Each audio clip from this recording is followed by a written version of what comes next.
Pemirsa, jajaran Polda Jambi merazia 7 tempat hiburan malam yang diduga menjadi tempat peredaran narkoba. Para pengunjung digeledah dan diwajibkan menjalani pemeriksaan urin.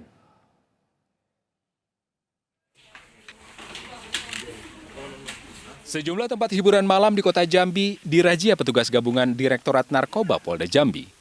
Petugas memeriksa dan menggeledah barang bawaan seluruh pengunjung. Sejumlah pengunjung yang dicurigai mengkonsumsi narkoba diwajibkan menjalani tes urin. Hasilnya, seorang oknum kepala desa di Kabupaten Tanjung Jabung Timur berinisial HY positif menggunakan narkoba. Dari 7 tempat hiburan malam yang dirazia, petugas hanya menjaring 2 orang yang mengkonsumsi narkoba. Untuk mencegah peredaran narkotika di wilayah kota Jambi, terutama di wilayah tempat hiburan malam. Untuk hasil malam ini seperti apa nih, Pak? Jadi hasilnya tadi ada 2 dari beberapa sampel, ada 2 orang yang terindikasi menggunakan narkotika. Rencananya, operasi peredaran narkoba di sejumlah tempat hiburan malam terus dilanjutkan hingga pergantian malam tahun baru 2022. Dari kota Jambi, Adrianus Susandra, iNews melaporkan. Seorang pemuda di Probolinggo, Jawa Timur memanjat tower setinggi 80 meter. Aksi nekat pelaku karena kecewa usai diputus cinta sang kekasih.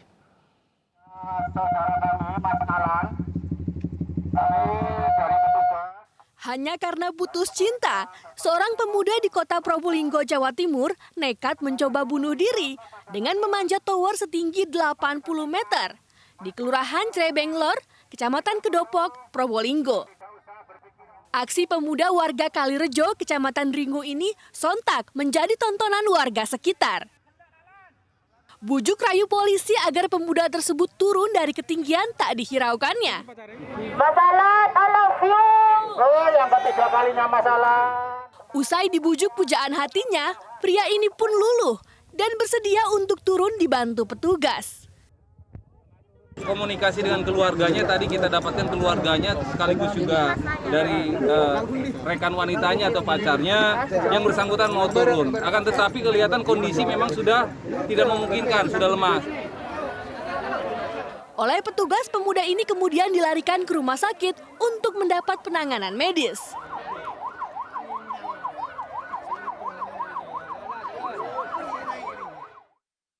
Masih soal percintaan, pemirsa, emosi ditinggal pacar karena pujaan hatinya lebih memilih pria lain. Seorang pemuda di Palopo, Sulawesi Selatan mengeroyok pria saingannya. Aksi pengeroyokan itu terekam kamera amatir warga.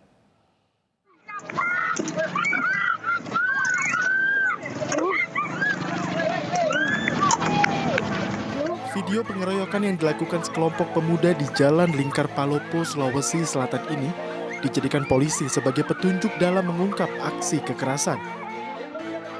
Para pelaku menyerang korban dengan helm dan potongan kayu. Beruntung korban tidak mengalami luka serius karena dilindungi teman-temannya. Polisi yang menerima laporan langsung menangkap para pelaku di tempat persembunyian. Dari 4 pelaku, 1 diantaranya menyerahkan diri ke Mapolsek Wara. Aksi pengeroyokan ini diduga dipicu kemarahan salah seorang pelaku karena ditinggalkan pacar yang memilih korban.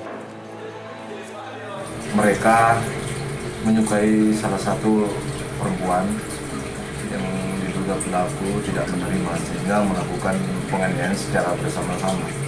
Dan hal tersebut kami dapatkan melalui media sosial yang sempat viral sehingga kami mengambil langkah tegas. Polisi memeriksa peran masing-masing pelaku dalam aksi pengeroyokan. Keempatnya dijerat pasal pengeroyokan dengan ancaman 5 tahun penjara.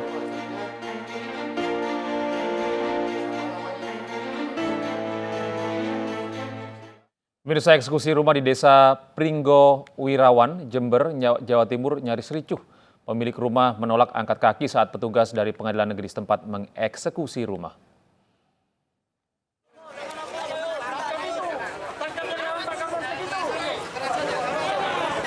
Adu mulut mewarnai eksekusi rumah di atas lahan 210 meter persegi di Desa Pringgo Wirawan, Kecamatan Sumberbaru, Jember, Jawa Timur. Tangis istri pemilik rumah tak terhindarkan karena mereka mengaku kasus ini masih dalam pembahasan bersama.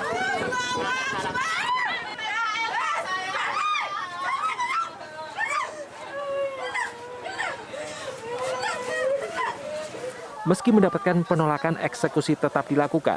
Lantaran menurut jurusita Pengadilan Negeri Jember, rumah ini sudah berganti kepemilikan berdasarkan keputusan Pengadilan Negeri Jember dan sudah memiliki kekuatan hukum tetap. Berkekuatan hukum tetap sehingga berkewajiban Pengadilan Negeri untuk menindaklanjuti permohonan eksekusinya. Kemudian tahapan sudah sering dilakukan yaitu dalam rapat koordinasi.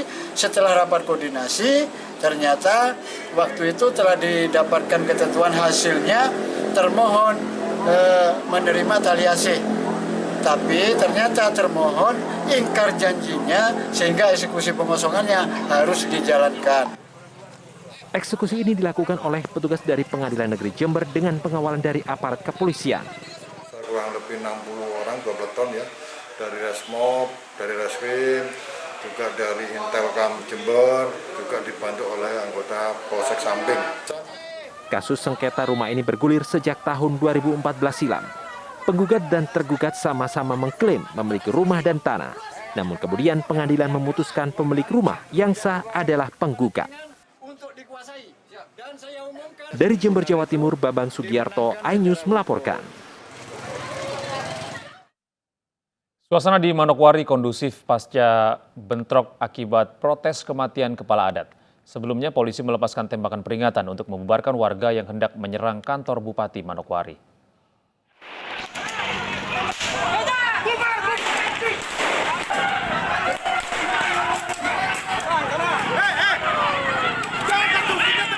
Polisi melepas tembakan peringatan ke udara berulang kali untuk membubarkan warga yang hendak menyerang pendopo kantor Bupati Kabupaten Manokwari Selatan, Papua Barat.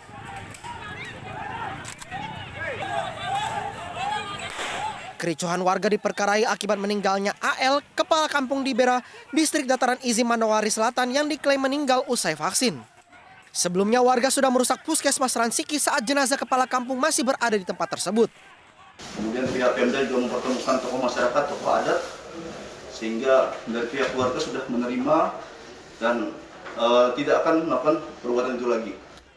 Sejumlah ruas jalan yang diblokir warga saat ini telah dibuka aparat keamanan.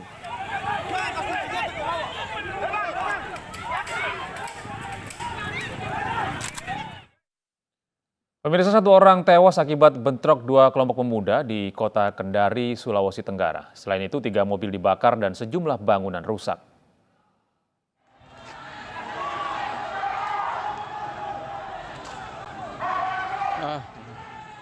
Bentrokan antar pemuda pecah di persimpangan Wawa, kota Kendari, Sulawesi Tenggara.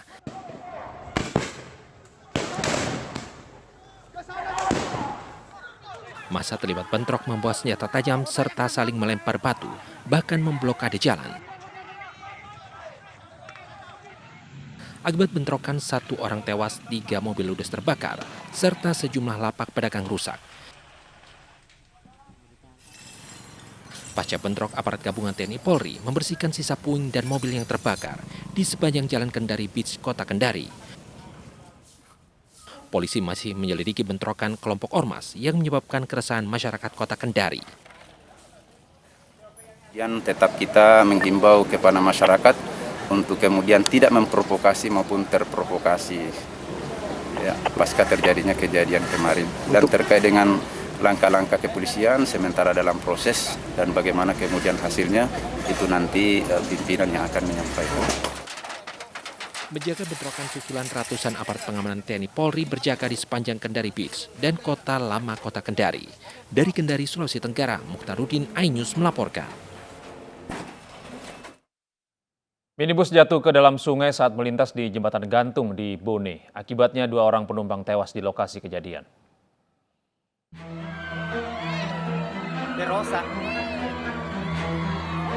Sebuah minibus terjun ke sungai dari ketinggian 50 meter di Desa Buni, Kecamatan Liberung, Kabupaten Puni, Sulawesi Selatan.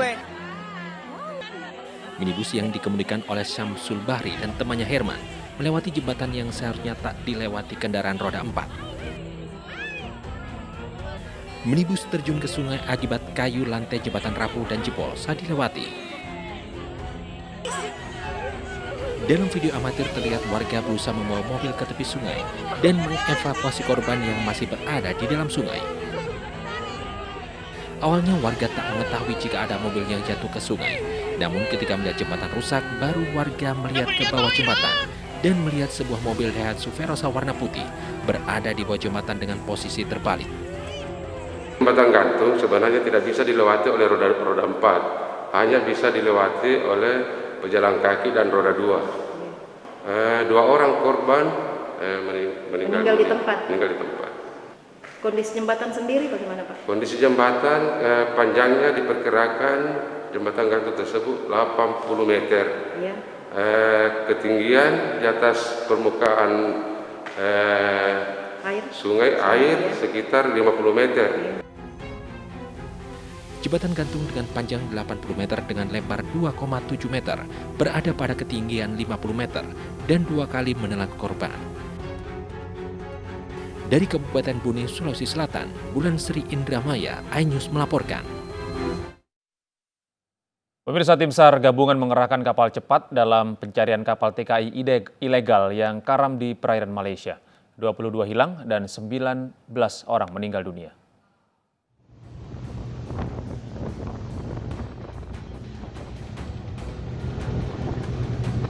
Tim SAR gabungan mengerahkan 2 kapal cepat dalam pencarian kapal tenggelam di perbatasan Indonesia-Malaysia. Dalam pencarian ini, 18 personel dikerahkan guna menyisir lokasi tenggelamnya kapal pengangkut TKI ilegal tersebut. Hingga saat ini 22 WNI hilang dan 19 ditemukan meninggal dunia. Guna mengoptimalkan pencarian, Basarnas akan terus berkoordinasi dengan otoritas di Johor Bahru dan Putrajaya. Sebelumnya kapal yang diduga mengangkut 50 TKI ilegal tenggelam di perairan Tanjung Balau, Johor, Malaysia Rabu lalu. Kapal naas itu diduga karam setelah dihantam gelombang tinggi akibat cuaca buruk.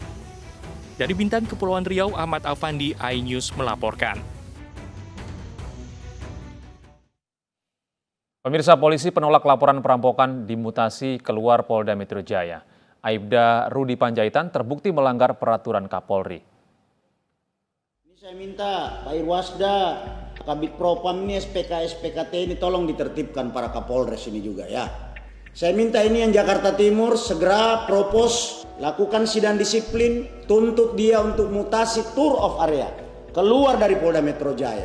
Saya sayang sama Anda, tapi kalau Anda tidak sayang sama dirimu sendiri, saya akan perlakukan Anda seperti itu.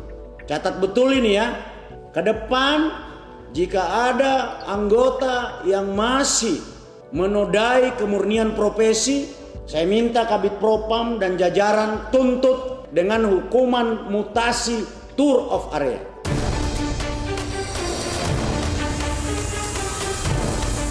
Kapolda Metro Jaya Irjen Pol Afadil Imran geram setelah mengetahui anak buahnya menolak laporan korban perampokan.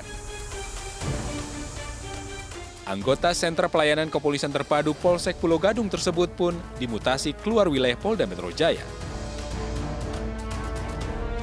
Berdasarkan sidang etik Aibda Rudi Panjaitan, terbukti melanggar peraturan Kapolri. Kemudian menyatukan sanksi etika dan sanksi administratif. Dan yang ketiga, akan dipindah tugaskan ke wilayah yang berbeda yang bersifat demosi. Tentunya hal ini nanti Polda Metro akan memberikan rekomendasi dan usulan kepada Mabes Polri terhadap pemindahan yang bersangkutan ke daerah yang berbeda yang bersifat demosi. Sebelumnya, anggota Polsek Pulau Gadung, Aibda Rudi Panjaitan, menolak laporan masyarakat korban perampokan. Aksi oknum polisi tersebut diungkap korban dan mendapatkan kecaman keras dari warganet. Dari Jakarta, tim iNews melaporkan. Pemirsa, tim Densus 88 menangkap sejumlah anggota terduga teroris di Palembang, Sumatera Selatan dan Batam, Kepulauan Riau. Mereka yang tertangkap diduga anggota jaringan Jamaah Islamiyah.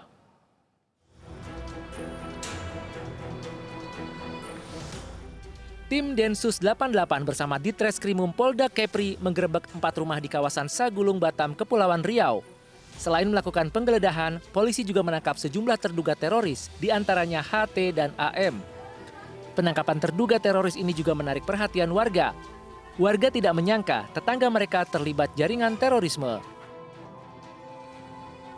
Selain di Kepulauan Riau, tim Densus 88 juga menangkap 4 orang terduga teroris di Lubuk Linggau dan Palembang, Sumatera Selatan. Keempat terduga teroris diantaranya AI, ditangkap di Kelurahan Talang Kelapa, Alang-Alang Lebar, Palembang. Kemudian FAS ditangkap di Kelurahan Sako, Palembang. EA ditangkap di Jalan R. Sukamto, Lorong Masjid Ilir Timur 3, Palembang. Sedangkan AR ditangkap di Jalan Yosudarso, Kelurahan Talang Jawa Kanan, Lubuk Linggau, Sumatera Selatan. Keempat terduga teroris terkait dalam kelompok jaringan Jamaah Islamiyah. Terlibat dan terkait dengan jaringan Jamaah Islamiyah yang ada di Sumatera Selatan. Untuk kepentingan penyelidikan dan penyidikan, keempat teroris di Sumatera Selatan ini diterbangkan ke Jakarta. Dari Batam dan Palembang, Gusti Yonosa, Firdaus iNews melaporkan. Artis Rizky Nazar menjalani asesmen sebagai salah satu syarat permohonan rehabilitasi. Proses asesmen tersebut diketahui dilaksanakan di kantor BNN Kota Jakarta Selatan. Dikawal sejumlah penyidik Satres Narkoba Polres Metro Jakarta Selatan, artis Rizky Nazar keluar dari Polres Metro Jakarta Selatan. Rizky Nazar diketahui dibawa para penyidik kepolisian ke BNN Kota Jakarta Selatan untuk asesmen sebagai syarat permohonan rehab. Saat digiring petugas, Rizky Nazar yang sebelumnya ditangkap atas kepemilikan narkotika jenis ganja ini tak memberikan komentar apapun.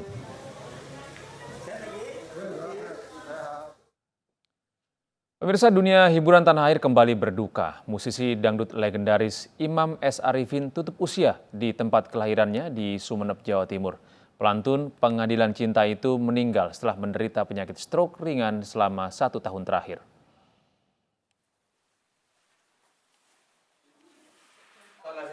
Suasana duka menyelimuti kediaman Imam S. Arifin di Desa Kalianget, Kecamatan Kalianget, Kabupaten Sumeneb, Madura, Jawa Timur. Musisi dangdut legendaris ini meninggal dunia di usianya yang ke-61 tahun. Almarhum Imam S. Arifin meninggal dunia pada Jumat siang karena menderita stroke ringan yang sudah dideritanya kurang lebih 1 tahun terakhir. Menurut Bangun S. Arifin, adik kandung Imam, almarhum pulang kampung kurang lebih 1 bulan terakhir. Namun sebelum menghembuskan napas terakhir, Imam masih bisa berjalan dan berbicara dengan keluarganya.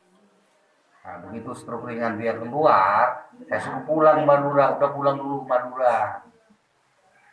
Istirahat dulu di Madura, pulihkan dulu kondisinya, ntar kalau misalkan udah pulih baru balik lagi. Di Madura udah hampir sebulan, 29 hari. Selama di Madura apa saja yang Enggak ada, cuma terapi aja, terapi sambil istilahnya jalan. Di mata keluarga, Imam S. Arifin dikenal sebagai sosok yang baik dan sayang keluarga. Bahkan saat pulang ke tempat kelahirannya, Imam seringkali mencari teman-temannya untuk melepas kangen dan mengobrol bersama. Dari Sumeneb, Jawa Timur, Abdul Rahim iNews melaporkan.